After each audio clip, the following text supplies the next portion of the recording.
যুদ্ধবিরতি কার্যকর হওয়ার পর ইসরায়েলি সেনারা চুক্তি অনুযায়ী গাজার জনবহুল এলাকা থেকে সরে গেছে। এরপর দলে দলে নিজ বাড়িতে ফিরতে শুরু করেন অসহায় ফিলিস্তিনিরা। এরই মধ্যে গাজা সিটি থেকে ১৫৫টি মরদেহ উদ্ধার করা হয়েছে। বার্তা সংস্থা ওয়াফার তথ্য অনুযায়ী মরদেহগুলো শনাক্তের জন্য বিভিন্ন হাসপাতালে পাঠানো হয়। দখলদারদের হামলায় গাজায় এখন পর্যন্ত প্রায় ৬৫,০০০ মানুষ নিহত হয়েছেন।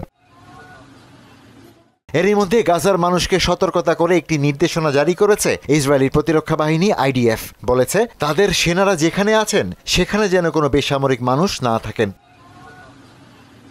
চুক্তি অনুযায়ী যুদ্ধবিরতি কার্যকরের ৭২ ঘণ্টার মধ্যে জিম্মি ও বন্দীদের মুক্তি দেবে উভয় পক্ষ। বিবিসি জানিয়েছে, সোমবার দুপুরে জীবিত থাকা ২০ জিম্মিকে মুক্তি দেবে হামাস। ইশতিয়াক হোসেন, মোহনা সংবাদ।